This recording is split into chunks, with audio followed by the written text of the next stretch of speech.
America में 9/11 का आतंकवादी हमला हुए अभी सिर्फ 2 महीने बीते हैं। आसमान से अभी भी उस दिन की खौफनाक यादें धुंधली भी नहीं हुई थी और आज एक और प्लेन बेकाबू होकर नीचे की ओर गिर रहा है।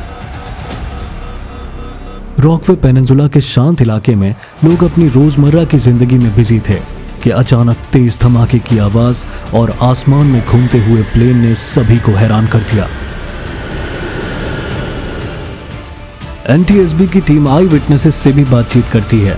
कई लोग दावा करते हैं कि उन्होंने आसमान में एक धमाका देखा, नीचे भगदड़ मच गई और लोग डर के मारे इधर उधर भागने लगे। किसी को नहीं पता था कि कुछ ही पलों में क्या होने वाला है। क्या ये एक आतंकवादी हमला है या फिर इस प्लेन में कोई तकनीकी खराबी हुई? और सबसे बड़ा सवाल, कहीं ये प्लेन इस रिहायशी इलाके में क्रैश तो नहीं हो जाएगा? और अगर सच में क्रैश हो गया तो नीचे मौजूद लोगों का क्या होगा? आइए आज के इस एपिसोड में हम इन सवालों के जवाब खोजते हैं।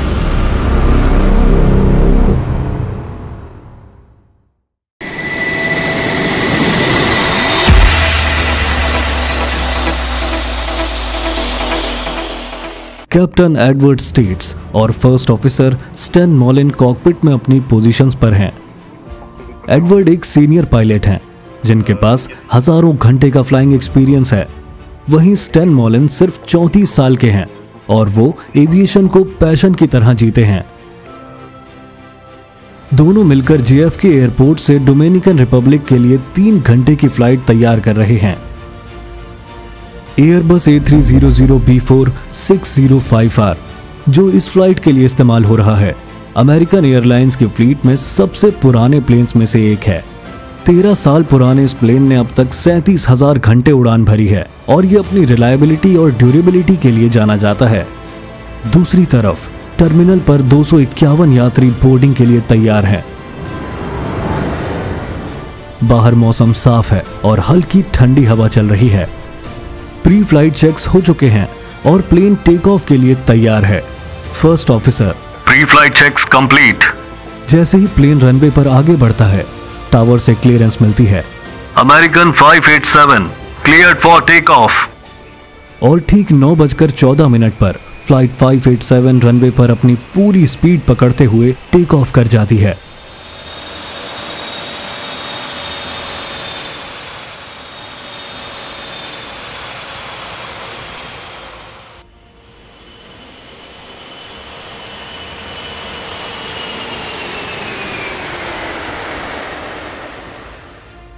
कॉकपिट में सब कुछ नॉर्मल है।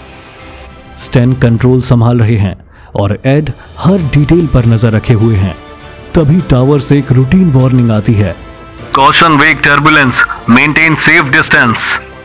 क्योंकि फ्लाइट 587 के ठीक आगे जापान एयरलाइंस के एक 747 जंबो जेट ने उड़ान भरी है और इस जंबो जेट के पीछे की हवा से टर्बुलेंस पैदा हो चुका है।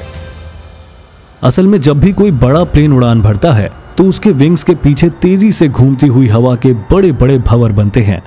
इसे वेग टर्बुलेंस कहते हैं। ये भंवर हवा में कुछ देर तक रहते हैं क्योंकि ये भंवर पास से गुजर रहे किसी भी छोटे या मीडियम साइज के प्लेन को अपनी ओर खींच सकते हैं, जिससे वो अपना बैलेंस खो देता है। इसके अलावा इन वॉर्टिक्स से प्लेन अचानक झटका खा सकता है, जिससे उसकी दिशा और ऑल्टीट्यूड बुरी तरह अफेक्ट होती है। और अगर टर्बुलेंस ज्यादा ताकतवर हो तो ये प्लेन के स्ट्रक्चर पर जरूरत से ज्यादा दबाव डाल सकता है। जैसे मान लीजिए एक बड़े साइज की नाव पानी में चलती है। जब नाव गुजरती है तो उसके पीछे लहर बनती है। ऐसे में अगर कोई छोटी नाव उसके पीछे उसी लहर पर आ जाए तो वो बुरी तरह हिल सकती है या पलट भी सकती है। हवा में वेग टर्बुलेंस का असर भी ऐसा ही होता है और यही इस वक्त फ्लाइट 587 के साथ हो रहा है। दोनों पायलट इसके बारे में जानते हैं क्योंकि एविएशन में ऐसा होता रहता है। अब जैसे ही प्लेन 1700 फीट की ऊंचाई पर पहुंचता है, एडवर्ड स्टेट्स इंस्ट्रक्शंस देते हैं, स्पीड बढ़ा दो 250 नॉट्स तक। स्टैन कंट्रोल्स को एडजस्ट करते हैं, लेकिन तभी अचानक प्लेन हवा में हल्का सा झूलने लगता है। कॉकपिट में कुछ सेकंड्स के लिए खामोशी छा जाती है। दोनों पायलट समझ जाते हैं कि यह टर्बुलेंस उसी जंबो जेट की वजह से हो रहा है। First officer, all right, we'll handle it. वो रूडर पेडल्स को हल्के हल्के एडजस्ट करते हैं। बता दें कि रूडर पेडल्स का काम प्लेन के टेल पर लगे रूडर को कंट्रोल करना होता है, जो प्लेन की दिशा को बाएं या दाएं घुमाने में मदद करता है। ये ठीक उसी तरह है जैसे एक बोट का रूडर पानी में डायरेक्शन बदलने के लिए काम करता है। फर्स्ट ऑफिसर फिर से हल्के हल्के रूडर पेडल्स को एडजस्ट करते हैं ताकि प्लेन स्टेबल हो सके, लेकिन टर्बुलेंस अब और तेज हो रहा है। प्लेन अचानक एक तरफ झुकने लगता है। फर्स्ट ऑफिसर रूडर को एक बार और जोर से दबाते हैं। प्लेन थोड़ा संभलता है, लेकिन फिर एक और झटका महसूस होता है। स्टेन तेजी से रूडर पेडल्स को बार बार एडजस्ट कर रहे हैं, पहले दाईं तरफ फिर बाईं तरफ, लेकिन ये कोशिश प्लेन को स्टेबलाइज करने की बजाय उल्टा ज्यादा अनस्टेबल बना रही है। हर बार जब प्लेन एक तरफ झुकता है तो उसकी टेल फिन पर भारी दबाव पड़ता है। फर्स्ट ऑफिसर चिल्लाते हुए कहते हैं, Add more power. Captain thrust lever को आगे बढ़ाते हैं। प्लेन की स्पीड अब बढ़ रही है, लेकिन ये अब भी कंट्रोल से बाहर है। कॉकपिट में वार्निंग्स का शोर तेज हो चुका है। अलार्म्स लगातार बज रहे हैं और लाइट्स एक के बाद एक ब्लिंक कर रही हैं। कैप्टन चिल्लाकर बोलते हैं, Keep it steady, Stan. Don't overreact. लेकिन फर्स्ट ऑफिसर का फोकस टर्बुलेंस से निकलने पर है। वो रूडर को एक बार फिर से जोर से दबाते हैं, लेकिन इस बार प्लेन और भी ज्यादा बुरी तरह हिलने लगता है और टेल फिन पर इतना ज्यादा दबाव पड़ता है कि वो प्लेन से उखड़कर अलग हो जाती है। अचानक प्लेन में एक जोरदार झटका महसूस होता है। नीचे रॉकवे पेनिनसुला का एक शांत रिहायशी इलाका है।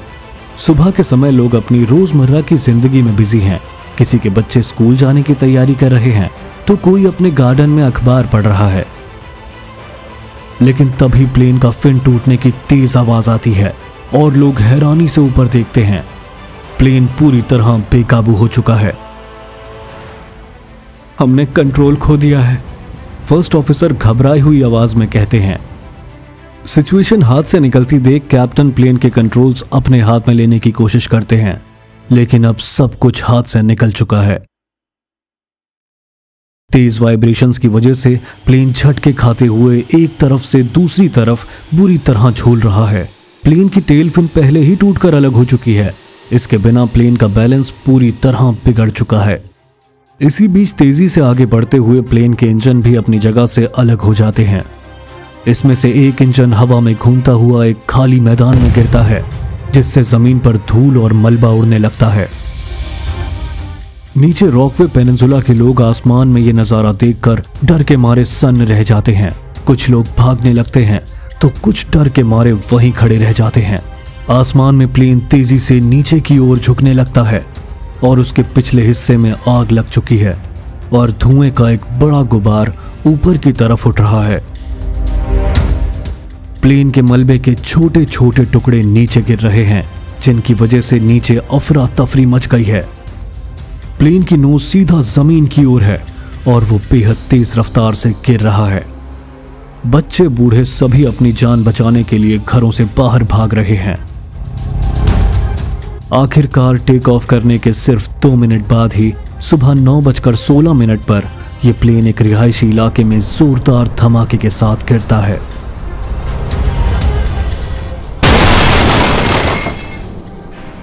टकराव इतना जबरदस्त होता है कि एक घर पूरी तरह मलबे में बदल जाता है और उसके आसपास के 4 और घर आग की लपटों में घिर जाते हैं।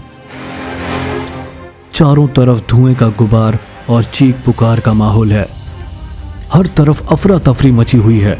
कुछ लोग अपने परिवार वालों को ढूंढने की कोशिश कर रहे हैं तो कुछ मलबे के पास फंसे लोगों को बचाने की कोशिश कर रहे हैं। तुरंत इमरजेंसी सर्विसेज को कॉल की जाती है और मदद के लिए इमरजेंसी रिस्पॉन्डर्स तुरंत मौके पर पहुंचते हैं। फायर फाइटर्स आग पर काबू पाने की कोशिश कर रहे हैं, लेकिन चारों तरफ फैले मलबे और धुएं की वजह से यह काम और मुश्किल हो गया है। हादसे के तुरंत बाद नेशनल ट्रांसपोर्टेशन सेफ्टी बोर्ड यानी NTSB की गो टीम मौके पर पहुंचती है। इस टीम की अगुवाई बॉब बेंसन कर रहे हैं, जो एक एक्सपीरियंस्ड इन्वेस्टिगेटर हैं और कई बड़े हादसों की जांच कर चुके हैं। लेकिन यह केस उनके लिए भी बेहद चैलेंजिंग है, क्योंकि 9/11 के बाद से माहौल पहले ही टेंस है। जमीन पर मलबा चारों तरफ बिखरा हुआ है। प्लेन के इंजन्स जो मेन मलबे से 245 मीटर दूर गिरे हैं, साथ ही टेल फिन जो जमाइका बे में मिली है, अब तक की सबसे बड़ी क्लू लग रही है। एनटीएसबी की टीम आई विटनेसेस से भी बातचीत करती है।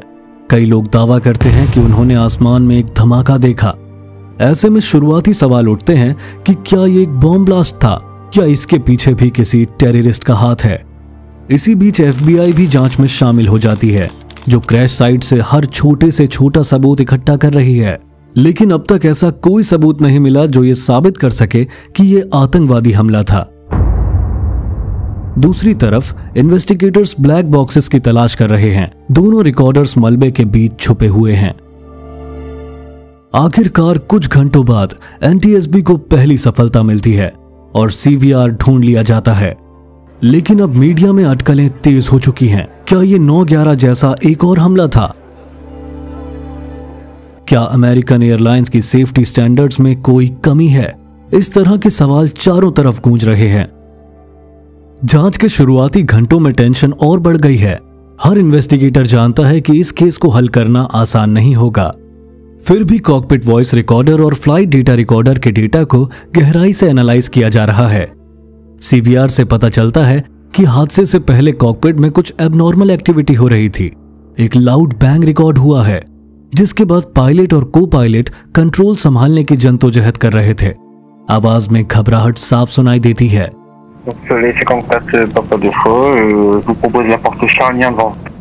एफडीआर से जो डेटा मिलता है वो जांच को एक अलग दिशा में ले जाता है।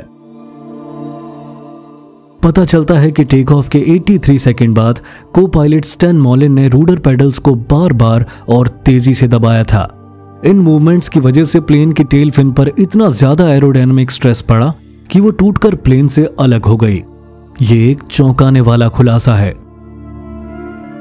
पर यहां सवाल उठता है कि स्टैन ने ऐसा किया क्यों? जांच में पता चलता है कि टेक ऑफ के बाद फ्लाइट 587 को वीक टर्बुलेंस का सामना करना पड़ा, जिसके बारे में हमने आपको स्टार्टिंग में बताया था। हालांकि ये टर्बुलेंस उतना सीरियस नहीं था कि प्लेन पर इस तरह का असर पड़े, लेकिन स्टैन मॉलिन ने वेग टर्बुलेंस को इतना ज्यादा खतरनाक समझते हुए अग्रेसिवली रूडर इनपुट्स देने शुरू कर दिए। अमेरिकन एयरलाइंस की ट्रेनिंग प्रोग्राम की जांच में पता चलता है कि पायलट को अनयूजुअल सिचुएशंस में रूडर को अग्रेसिवली यूज करने की सलाह दी गई थी। एनटीएसबी की टीम इस बात की भी पुष्टि करती है कि एयरबस A300 का रूडर सिस्टम बेहद सेंसिटिव है। जैसे जैसे प्लेन की स्पीड बढ़ती है, रूडर कंट्रोल्स और भी सेंसिटिव हो जाते हैं। इस तरह एनटीएसबी की जांच ये साफ करती है कि हादसे की वजह ह्यूमन एरर और प्रॉपर ट्रेनिंग का ना होना थी।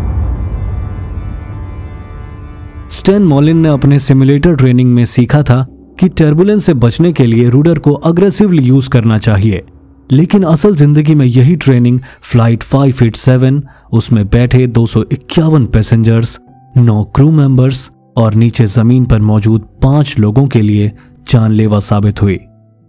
एयरबस ने तुरंत एक बुलेटिन जारी किया जिसमें सभी एयरलाइंस को रूडर सेंसिटिविटी के रिस्क के बारे में वार्निंग दी गई। उन्होंने ये भी तय किया कि आगे से ट्रेनिंग मैनुअल्स में इसे साफ साफ मेंशन किया जाए।